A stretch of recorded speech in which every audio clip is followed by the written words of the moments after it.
The Wildlife Center of Virginia is one of the world's leading teaching and research hospitals for wildlife and conservation medicine. Each year, the center provides state-of-the-art veterinary and rehabilitative care for nearly 3,000 wild animals with one goal in mind: returning the animal to its natural habitat.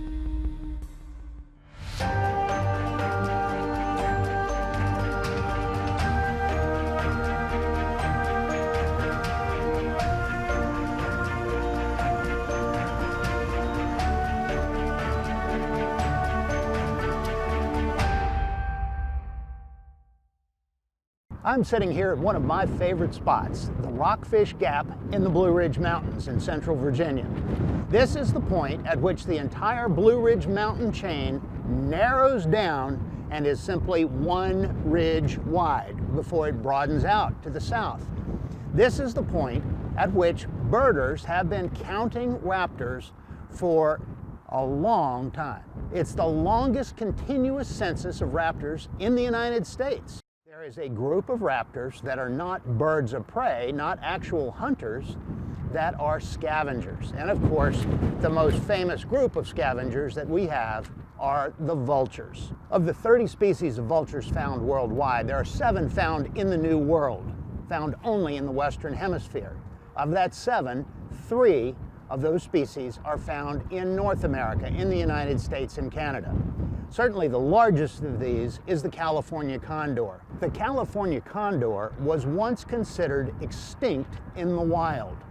The population had shrunk to 27 individual birds, and it was a very controversial conservation plan that allowed all 27 of these birds to be captured and brought into captivity, housed at the San Diego Zoo and the Los Angeles Zoo for a captive breeding program. A lot of pessimists thought that would not work. But fortunately, vultures love to breed in captivity. And today, just a few decades later, the population of the California condor has increased 20-fold. And there are hundreds of California condors that have been returned to the skies of the southwest United States and the northern parts of Mexico. Now, that's the big end of the spectrum, with a bird with a 10-foot wingspan, a bird that can weigh 25 pounds. The smallest of our North American vultures is the black vulture. It has a wingspan of about 4.5 feet and is typically 3 or 4 pounds. The most common of the North American species is the turkey vulture. It's found from southern Canada all the way south to the southern tip of South America. They're a migratory species. Now, they got their name turkey vulture, which is certainly a misnomer, from European settlers that came to this country, saw the red head of the brown bird, and thought that somehow it was like a wild turkey. Well, I'd hate to be the first one that ever tried to eat one. The name turkey vulture is not the only misnomer that came from European settlers. Vultures are often commonly known as buzzards in North America. And this is because Europeans saw circling hawks in Europe called buzzards and figured that the circling birds they saw here, the vultures, were the same thing. Well, buzzard is actually the name of a family group of broad-winged hawks, very similar to our red-tailed hawk. There's no relationship between a buzzard and a vulture, but the misnomer continues to live on to this day. Now, vultures are nature's cleanup crew. They are extremely important in the ecosystem because they actually eat dead animals. And if that animal died from a disease, the vultures consume the animal and remove the pathogens from the environment, conceivably eliminating the spread of that disease. Vultures have an incredibly robust immune system that enables them to withstand many forms of bacterial infection. Unfortunately, because vultures eat carrion, and one of the most common types of carrion to be found is roadkill, and that puts the vulture in harm's way. Wildlife Center of Virginia, this is Marley. Can I help you? Hi, I just saw a buzzard get hit by a car in front of me in Albemarle County. It was eating a dead deer on the side of the road. I pulled over and it looks really hurt. Okay, are you in a safe area to have pulled over? Yes, it's on a back road and I pulled into a driveway. Great, can you tell me more about how the vulture's behaving? Is it standing on its own? Is it alert? It's not standing, but it is looking around. I don't think it can get up. Okay, we definitely want to get this vulture care as soon as possible. Would you feel comfortable rescuing the bird and bringing it here to the center? I think I can. What do I need to do? Do you happen to have an empty container to put the vulture in, or a blanket in your car? I have an old blanket, but no box. There's a gas station down the road. I can get a box from there. Perfect. Once you have the empty box ready, place your blanket over the vulture, and then you can pick the bird up with the blanket and place it into the box. And make sure you do not touch the vulture with your bare hands, and maintain good posture of the head. And that beak is their main form of defense. So they can also regurgitate as defense if needed, so watch out for that. Okay, sounds simple enough. I'll do all of that and then head over. Okay, thank you. If you need any more help, just give us a call back and we'll work together again. See you soon. Thanks for your help. Bye. The center admits between 30 to 40 vultures each year, both black vultures and turkey vultures. Some of these animals are hit by vehicles, but in many situations, we don't know the initial cause of their injury. They're just found down on the ground, unable to fly. Vultures can be very challenging for rescuers to successfully catch. If they're down on the ground and can't fly, it doesn't mean they can't run away from the people, making capture very challenging. Vultures are commonly admitted to the center for trauma-related issues. Vultures are scavengers, which means they will eat whatever dead things they can find. This is very often roadkill. A hit-by-car animal on the side of the road is a really perfect meal for a vulture. However, eating something on the side of the road or even in the road can lead to the vulture getting hit by a car themselves. When they get hit, they can have broken bones, sometimes even multiple broken bones, and really significant internal trauma. Another common issue we see with vultures is lead toxicity. As we talked about before, vultures are scavengers, meaning they opportunistically look for dead things to eat. Vultures and other avian patients get lead intoxication primarily by scavenging the carcass or the remains of an animal left in the field by hunters. When shot with lead ammunition, the bullet can fragment, leaving little pieces of lead in the carcass. Often hunters will leave certain parts of the animal in the field and just take home the meat they're intending to eat. Those leftovers are very enticing to a vulture. While consuming the meat, they can easily ingest many little pieces of lead. Once the lead is in the very acidic environment of their stomach, molecules are absorbed and taken into the bloodstream, which can accumulate in places like the bone and even the nervous system. Most of our cases of lead-positive vultures are due to ingestion and not being shot. We think that the vultures are feeding on gut piles or carcasses that still have the lead fragments in them. So many of our patients will have a blood sample drawn at admission. When it comes to vultures or eagles or any raptors that are showing signs of clinical lead, we will also use some of the blood to run an in-house lead test. With that, we take a couple drops of blood, we mix it with a reagent, we put it on a test strip, and 2 minutes later, we have the results. The analyzer that we have in-house is the LeadCare 2 analyzer. If we had to send the blood samples to an outside lab, it could take up to 2 to 3 days to get those results. Having the in-house analyzer allows us to immediately start treatment, which is so important for lead toxicity. So signs of lead toxicity include general weakness, they have a decreased appetite, they can be ataxic or unbalanced, and then the severe symptoms can also include damage to the heart or blindness. Many of the stories for the vultures that are admitted is that they're being hit by cars. When they come in, we run the lead test sample and we find that they also are positive for lead. It's possible that the symptoms of the lead toxicity are leading to their inability to avoid these dangerous situations, such as being able to avoid being hit by cars. The treatment for lead toxicity is called chelation. We do an injectable medication plus an oral medication twice a day. If we can find a large enough fragment, we can go in and try and flush that out or actually surgically remove it as well.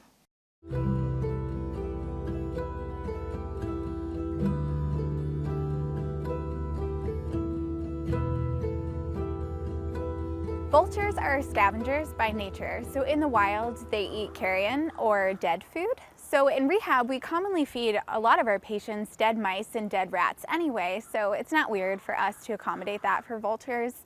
What is a little different, unlike avian carnivores that you would see like hawks or eagles who can tear into their own food, vultures can't do that if the food is too fresh.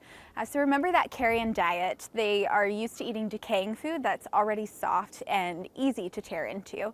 So we kind of have to give them a little bit of a leg up in rehab. We have to cut open their food for them so they have a bit of an easy access.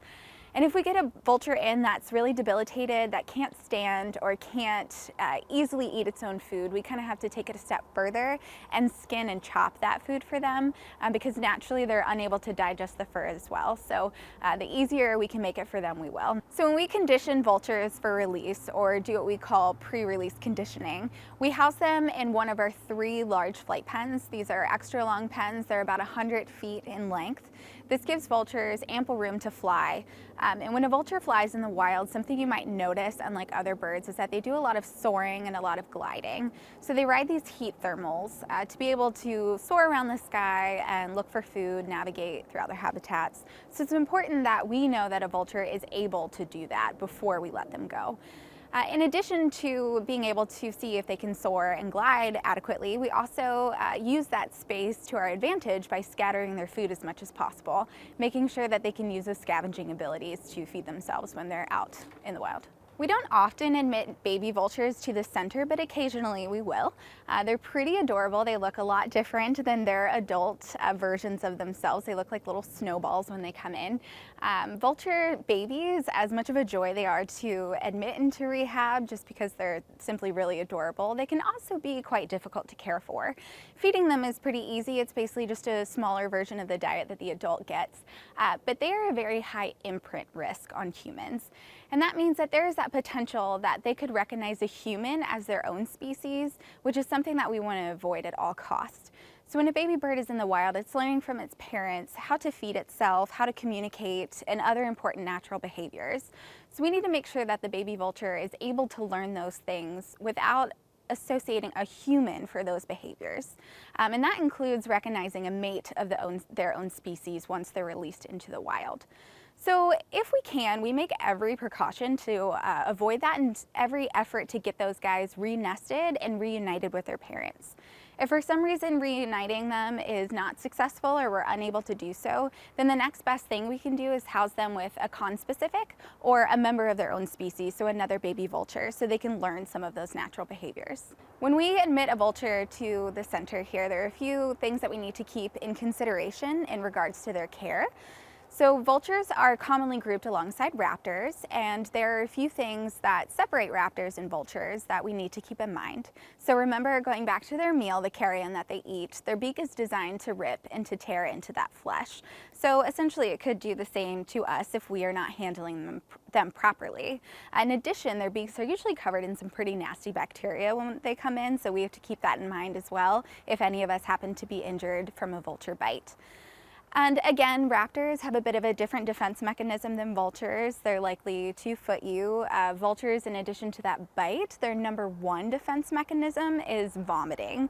So if you're around a vulture and he feels threatened, he's probably going to throw up. And given that they eat dead food and their stomach is pretty acidic, it's probably one of the worst smells you could experience. In my opinion, vultures are one of the most underappreciated species in the world. They have one of the most important jobs in the environment and in the ecosystem. You'll hear a lot of people in this field refer to them as nature's cleanup crew, and that's incredibly true.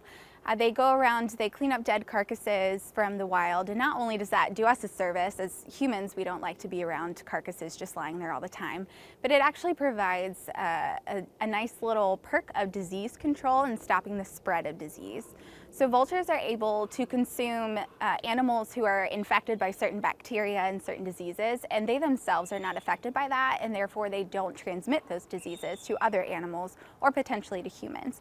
So that's a really big benefit and a really important reason to keep these guys around.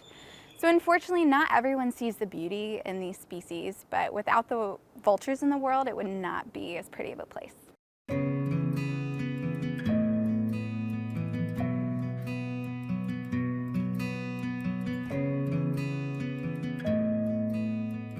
Because of the food they eat in their natural diet, dead animals and rotten meat, vultures are thought of as filthy, dirty animals. They even pee and poop on their own legs and feet. Well, the truth is, vultures are very fastidious. They're very fastidious about keeping their feathers clean, and when they eliminate waste onto their legs, it makes sense if you understand it. The urates they discharge are very, very high in uric acid. That kills bacteria. So in addition to depositing moisture on their legs, which helps keep them cool, the uric acid kills the bacteria and keeps them healthy. Vultures are often seen perching or roosting with their wings out facing the sun, like charging a solar battery. They expose the broadest part of their body directly to the sunlight. Well, that makes sense as well. Sunlight kills bacteria, and it's a way of killing the germs that may have gotten onto their body or into their feathers. Their feathers are dark, and direct sunlight causes those feathers to build up heat next to their body. That drives ectoparasites away from their body, so lice or mites or feather flies will be driven away, making the vultures cleaner, happier, and healthier. Just because vultures are fastidiously clean doesn't mean they don't have some pretty disgusting habits. One of them is projectile vomiting. Yes, it's just as gross as it sounds.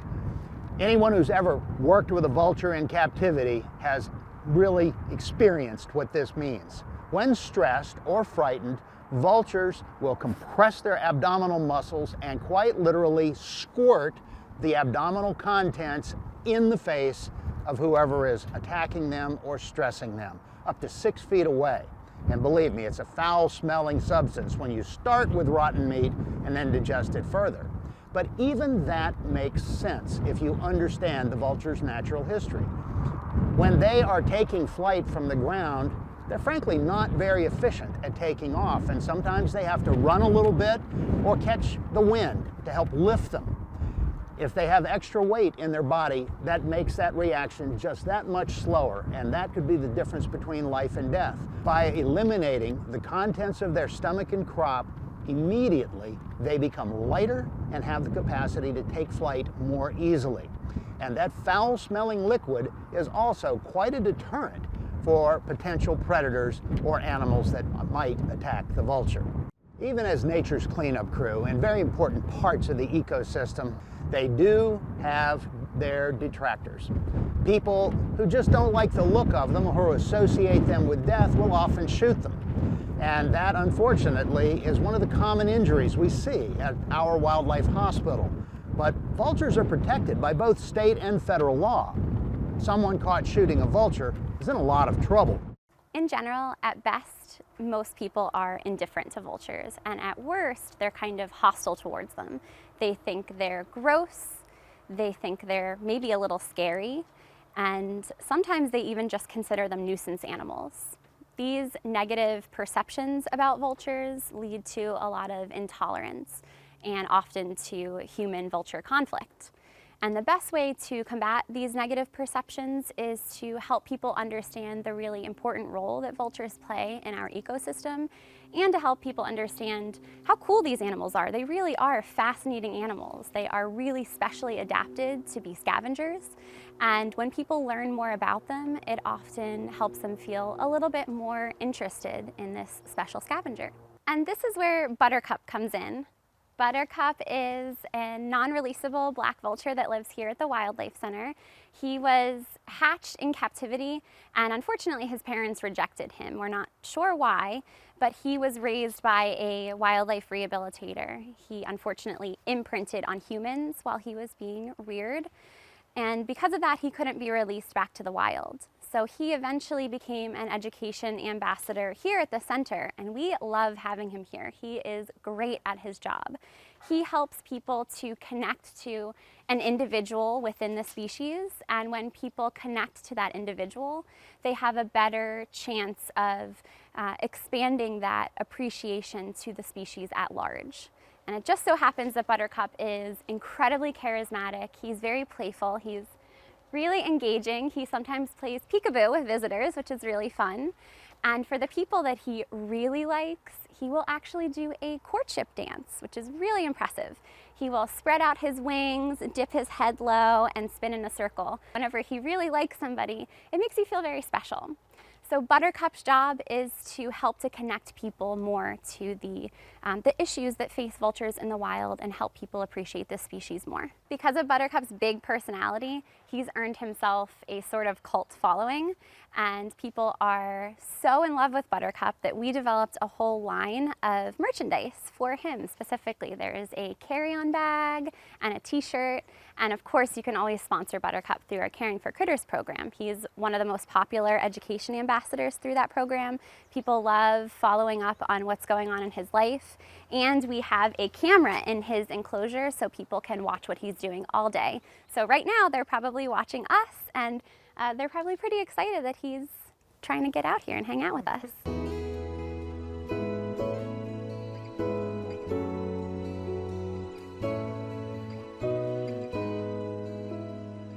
I'm delighted to be here to talk about Buttercup for the Wildlife Center of Virginia. I'm a big fan of Buttercup, and I know so many people are a big fan of Buttercup. He's a beautiful creature, and he's so distinguished. I first heard about Buttercup from my daughter Raina, who decided to give a gift of sponsorship for a vulture. Okay, I thought it was kind of like a Leslie Knope sort of gift, spot on. So in December of 2012, that's when we started our journey with Buttercup. And I learned so much about vultures. For instance, I didn't even know there was a difference between a turkey vulture and a black vulture. But now I understand that the turkey vultures are the vultures that have the great sense of smell, and oftentimes the black vulture is following them so that they can eat the carrion. Their design is amazing. The fact that they have the featherless heads so they can dig into the carcass is pretty amazing. And the enzymes in the stomach that help to really digest everything really well, and they don't seem to get sick from eating dead animals. So by learning Buttercup's story, it helped me to understand vultures, besides just driving by and seeing them flying in the sky or eating something. I wanted to know more. I was a little more curious about them. And it helped me to learn more about not only vultures, but raptors and the Wildlife Center of Virginia, and how important it is to reach out to the community and help people understand the importance of these animals. And interestingly, the Wildlife Center of Virginia has a great outreach program, and they have a fundraiser every year. And this is where people have an opportunity to mix and mingle. The education animals come out, and everyone gets pretty excited and dressed up, and there's a silent auction. And this is where this sketch was done by Laura D'Angelo, and she was an artist who donated this piece for the silent auction. And I was able to win the auction. And who knew there would be so much competition, because so many people really admire the vultures. And if you look closely, like, what's not to admire? He's absolutely beautiful. And I am forever grateful to the Wildlife Center for all the work that they do, and certainly to Buttercup for being such a great ambassador and so majestic. Thanks to the work of environmental educators nationwide, nature centers, natural resource conservation organizations, and hardworking ambassadors like Buttercup, people are learning about vultures. And they're learning that conserving these important species really is a matter of protecting our communities. And there are some things that you can do. We encourage you to get to know the vultures in your community. Some vultures are found in every community in the United States. You may only have one species, but find out what they are and find out how you can enjoy them. Now, one of the ways is to learn to recognize them in flight. You can easily identify a vulture in flight because its wings are above horizontal in what we call a dihedral, or a V. And the turkey vulture's wings are straight out from its body, above horizontal, and when the vulture is soaring, it wobbles back and forth. The black vulture wobbles in a similar way, but when its wings are out, they actually point forward a little bit. The vulture's wings have very prominent fingers, which are actually primary flight feathers. Once you get to recognize them, even at great distances, you can distinguish between the species. Now, if you're driving in your car, keep in mind vultures eat roadkill. So if you are passing a dead animal on the pavement or on the shoulder of the road, take an extra moment to look for the presence of a vulture. And if you see one, slow down or move to the other lane. Vultures don't take flight as quickly as other birds, and often when trying to escape, they can fly right out in front of your car. If you do find animals dead along the road, contact your highway department or your area road crew to have those animals removed as quickly as possible. These roadkill situations present a risk to vultures and other types of scavengers. You can do your part by helping to get that roadkill removed quickly. And if you happen to be a hunter or have hunters in your family or circle of friends, encourage everyone to make the switch to non-lead ammunition. Vultures, just like bald eagles, scavenge the remains of wildlife left in the field by hunters. And if those remains contain shards of lead, the vultures and many other forms of wildlife are vulnerable to lead poisoning. Even though vultures may not be the most beautiful and charismatic members of the community, they're good neighbors to have. Get out and learn to enjoy them.